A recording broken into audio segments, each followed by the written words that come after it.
Hello Cruising World, Mick the Suit Guy with you. It's week 3 of Sean's tips. And for those watching with my nerve issues, I've learnt a little secret. If I get up first thing in the morning, haven't talked yet, haven't eaten anything yet, so I do a couple of videos before I do that, I should be okay. Right now, I feel 100%. In a few hours, not so good. So I just got up. So apologies if the hair looks like a mess. No, I haven't showered. I don't care. I just want to get this done. Alright, so we got week 3. I don't know how the hair looks, whatever, don't care. Haven't got much, don't matter. Week 3 of Sean's tips, they've been wonderful so far. There's only a couple I don't understand because I'm not a casino guy. But let's see how week 3 goes. We got 4 and then I got 1 for myself. So let's start. This is number 8 overall. No, number 9 overall. Number 1 of this week. Alright, no facial recognition. Oh, by the way, I forgot to add, these are tips for Australia cruises. For the benefit of non-Australians. And we are wearing this in honour of the fact that Sean is Canadian and it's Australia and I'm English. So we're doing a bit of a Commonwealth look. Not that Canadians care about this, but whatever. They should. They used to.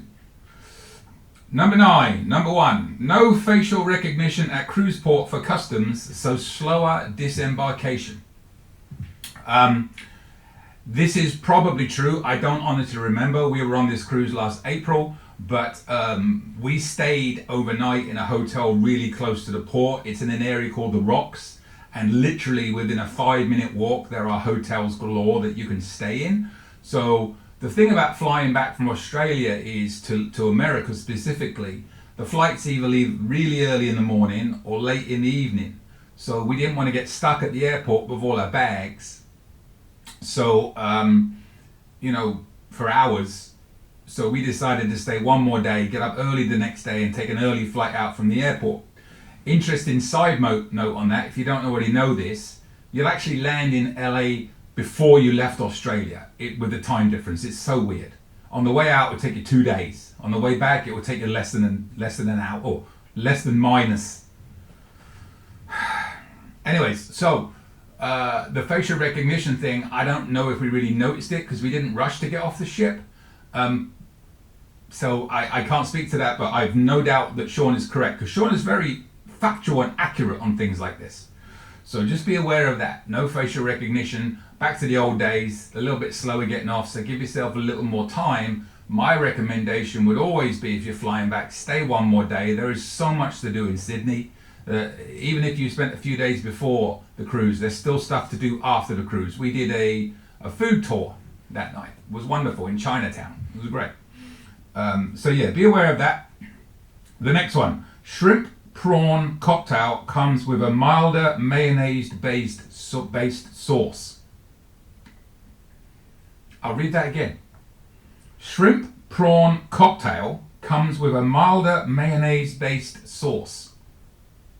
Shrimp prawn because shrimp is one thing in one country, and in England it's a prawn. I don't know if in Canada that means it's a prawn, but it's the same thing. Interestingly, where did I put my phone? I've always wondered about this. What is the plural of shrimp? Is it? Here it is. We're going to Google this. I always like to have this on hand. Is it shrimp or is it shrimps?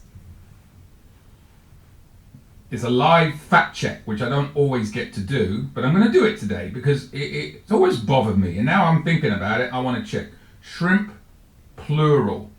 I think, before I do this, I think the plural of shrimp is shrimp, which is really interesting. Not really that interesting, but kind of, how many words can be the same plural as singular, right? Prawn is definitely prawns. Shrimp, I don't know, let's see. Shrimp plural. What is the plural of shrimp? That's a bit disappointing. Shrimp has 2 plurals. You can either say shrimp or shrimps. Whatever. I was kind of right. I was hoping I'd be completely right, especially to a Canadian. But not that he said that, but whatever. So shrimp could be shrimp or shrimps. Because it's like math and maths. right? So in England, we call it math, right, with an S. In America, let's do that one. Alrighty, let's have some fun. What's the plural of math? This is nothing to do with Sean's tips, but I am intrigued.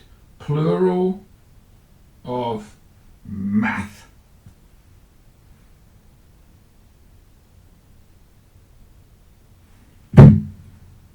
No, the plural of math is maths with an S.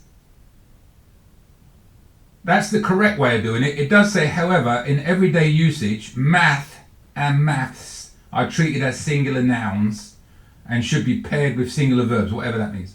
I left school when I was 15. But the bottom line is the plural of math is maths with an S.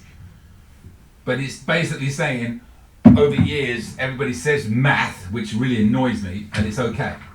Stop saying math, it's maths.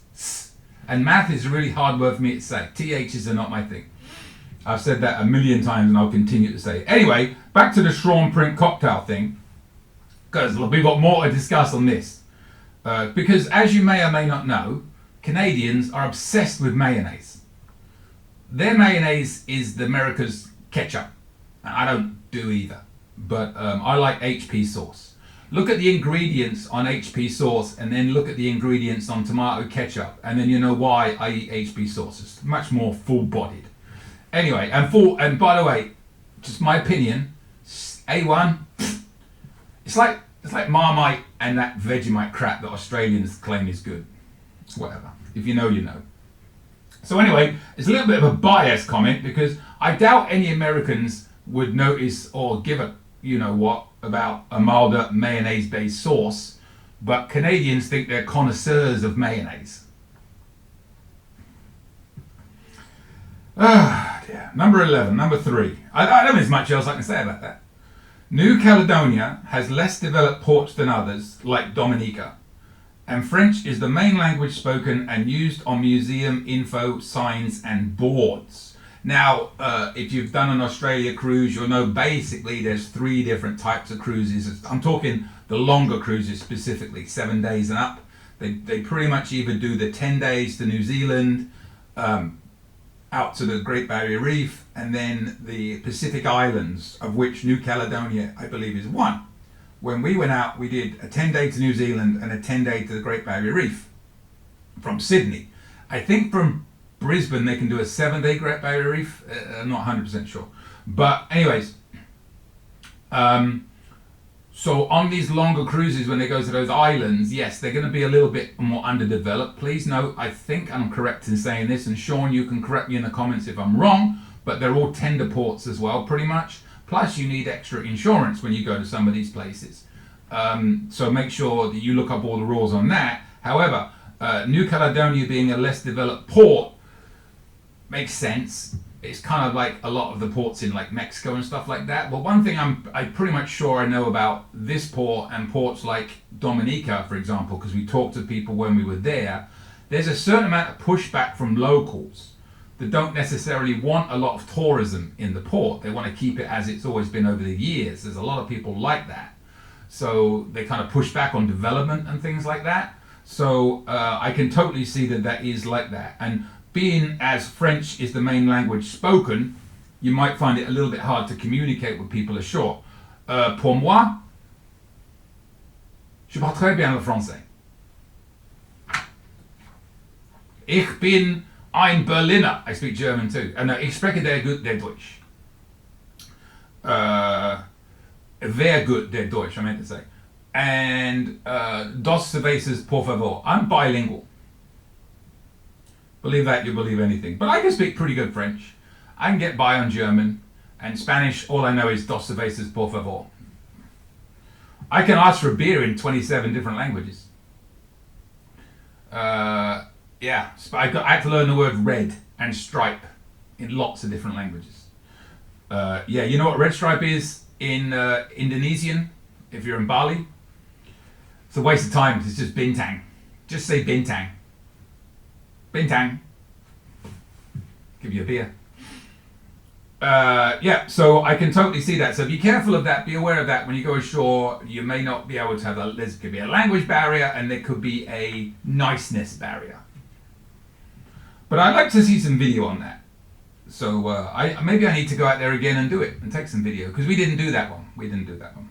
All right, and lastly, I really couldn't say too much to that, but it speaks for itself. Just be aware, because I can't say for definite what I just said is true. I'm just projections and assumptions, which are the worst thing in the world to do. You should never assume, and you all know why. Last but not least, trans-Pacific repositioning cruises avoid long flights and are cheaper per day than other cruises. Great if you love sea days. And I can totally speak to that. And I have a slight comment on it, as I normally do, because we just did a repositioning cruise from Singapore to Long Beach on Carnival on the Panorama, 25 days. And 18 of those days were sea days. Actually, 19 were sea days, because we ended up not going to Guam. So on a 25-day cruise, our only port stops were early on, like in the first 5 days or so. We did Vietnam, Malaysia, and the Philippines. Then we stopped at Hawaii for 2 days. So we had 5 port days. But between the Philippines and Hawaii, we had 11 straight sea days. That was bliss for me. I absolutely loved it. Wasn't bliss for the crew, because nobody was really doing anything. It was very laid back. I would sit at the Red Frog pub every day to an empty bar, completely empty bar. Even on embarkation day on that cruise I got on, I sat at the Red Frog on Lido for 3 hours, and maybe 2 people came out, ordered a drink, and left. That never, ever, ever happens on a normal cruise. So yeah, a lot of sea days, and a lot of people hated that number of sea days. There was a lot of people, I'm talking more than a couple of hundred, that ended up getting off in Hawaii because they just couldn't take the sea days anymore, because there was 4 more sea days after Hawaii. For me, it was wonderful, but everybody's different. I always say that, don't judge people for that, you know. And there was a lot, for some reason I don't understand, there were a lot of blue carders on that cruise. A lot. Which really makes no sense for your first cruise, 25 days. Ugh, good for you. But the one thing I will not take exception to, but comment on, is I certainly don't think that was cheaper. We paid a lot of money for that cruise. Maybe it was because it was Singapore, Vietnam, you know, Malaysia stuff, as opposed to just going across the transatlantic to go to Malaga and Spain. They also do the ones, you know, the Trans-Pacific from Sydney up to Alaska in the summer for, you know, Japan and stuff like that. And we are doing one in 26 on the Luminosa from San Francisco back to Japan. And then it's the refit before he goes back to Australia. I had to think to get that right. It's early in the morning, and I'm zap free so far. It ain't gonna last. Anyways, so I will add one more thing, and that cruise for us is not cheap. You know, it's 18 days. All right, think about this. I can tell you how much it cost us. It's 18 days. We did get an aft extended balcony. And I'm going to look this up again. I'm going to give you, full disclosure, because everybody thinks as a travel agent I get all these great deals, and I do not. I will tell you exactly how much I paid for that. Give me 2 seconds. It's like, they say you should never have dead air and stuff, and you should be all prepared for these things, but I don't read these in advance. So here we go. Into Luminosa. I can look it up pretty quickly because I know what I'm doing. He says, as he puts in the name of the ship where he's supposed to put the name of his name. All right, here we go. So on that cruise, we spent, for an 18-day cruise, $5,564 in an extended aft balcony. And I think that's fairly comparable to a normal Caribbean 7-day cruise. Going to multiply it out by the rest of that time. Let's do a quick search on that. Let me look at the cost on a 7-day cruise. Let's do Luminosa, how much that is. Not that I'm questioning you here, Sean, at all. I am just trying to think, because I have a theory why you think it's so cheap, and you probably already know what my theory is. So I'm going to go on, let's do the Luminosa again, and we'll take an Alaska cruise, and we'll take, what day's not likely to be so busy. Let's do, oh, they're only doing 10 days. All right, let's do an 8-day. Oh no, that's not fair, that's over New Year's. There we are, I found a 7-day. Ah, but that's in Australia, it doesn't matter, we'll do this in Australia. So a 7-day in Australia, and if they're not available, I'm just gonna not bother. Ah, they haven't got any. Oh yes, they do. This is on their best offer code for a 7-day cruise. $1,700. So 34. So yeah, it's quite a bit more expensive. My theory is, do the math on that. Mine was 50 whatever, and that was 1,700 for a 7-day. In Australia. So yeah, mine was quite expensive. Sean gets a lot of casino offers, everybody. Who am I to judge? Casino offers are casino offers. So don't always think they're going to be that cheap if you don't get offers. But still a lot of fun. Always a lot of sea days. So don't do those if you don't like a lot of sea days. Alright, before I start getting in my head, had my CT scan yesterday. So I did a couple of these yesterday. I'm doing another one today. So this may not look the same. I don't even know if I put this on right. It could be upside down. People get very upset if you do the Union Jack upside down. So I didn't look. So I don't know if it is upside down. Anyways, my tip is simply this. You have noticed lately that they have said that you cannot bring Bluetooth speakers on board, right? It's a little bit upset. I saw a comment yesterday from somebody. It made a fairly valid point. They like white noise to go to sleep, and they bring a speaker to do that. You know, but you can got phone apps for that and everything. I will say, aside from what I'm about to say, I understand. I don't like it, but like a lot of things, I don't like what Carnival are doing, but I understand why they did it. For once, I don't normally understand why they do things, but it's very annoying. I do remember being up on the Lido deck on a shorter cruise, and typically on a shorter cruise, it's worse than it is on a longer cruise, because I think people on the longer cruise, controversial statement, are a little bit more considerate than people on a shorter cruise typically. We'll leave that there. But I was on a short cruise once on the back trying to get pizza, and I could hear 3 different Bluetooth speakers going with different music. You know, it was country one, it was hip hop another, and rock on the other. It was like, it was so annoying, and they weren't stopping them. So I understand why they did it. But just so you know, as well as boom boxes, you can also not bring any type of speaker, which includes laptop speakers. So like I was considering taking one on board because I was going to go on a longer cruise and I was going to do some work, make some videos, and I wanted to have a speaker so it sounded better, because the speaker on my laptop is not very good. So I actually went to security on my last cruise, or guest services rather, because security wouldn't help me. Well, shocker. I went to guest services and asked them, and they said no. And I said, oh, okay, is there a reason why that's the case, because it's not outside? He said, yes, because we get as many complaints about the volume inside the cabin as we do outside the cabin, which I guess makes sense. So if you're going to do, rule for one, do rule for all. This is going to be coming up to a cruise I'm doing soon, and Julie never watches these, but I am planning on taking a projector and screen on a cruise soon. I want to test it out, so I want to see if I can get that on board. So that's my new thing now. I'm going to start bringing things on board that are not, technically, they're pushing the boundaries, and let's see if I can get away with it. Because I looked on the prohibited items list, and there is not listed on there anywhere a projector and screen. So I've got a small one.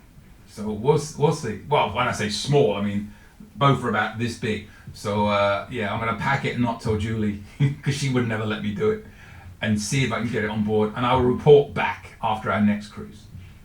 Anyways, this has been wonderful, because you don't even want to know how happy I am right now, because I've been in a Zap 3. I've still got the buzzing in my head. It's either tinnitus or something like that. It's a non-stop buzz in my head. That doesn't go away. But no zaps this morning. I do know they're coming. Don't worry. It's like a developing thing. I rest, they die off, and I'm just waking them up. I know.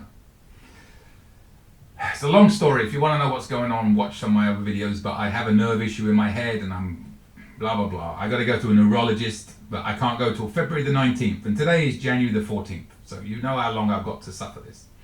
Anyways, if you want to subscribe to this lovely little channel, please do. If you'd like to send me your tips, please send me your tips. My email rather, is coming up at the end of this video. And if you have any questions, my email is also coming up too. And with that, happy days. I'm going to start doing this. Here's my new plan, because I can't talk. I don't talk during the day because the pain. So I am going to go on a binge of prepping videos during the day. And every morning, I'm going to get up. I'm going to record a video, maybe even 2, until it starts to hurt, and then I'm going to stop until the next day. So content guaranteed. So send me those tips. Don't worry about my illness, even though the buzzing just got a bit more intense. I will see you later, Cruising World. Well, thanks for watching. Don't forget, subscribe, hit that bell, and you'll get notifications when new videos come out. And don't forget, click on the links to the left and right of me. You can watch playlists, new video suggestions, and more. Any questions? Email me, cruisingsuitguy@gmail.com. And don't forget, I'm a travel agent. Email for help.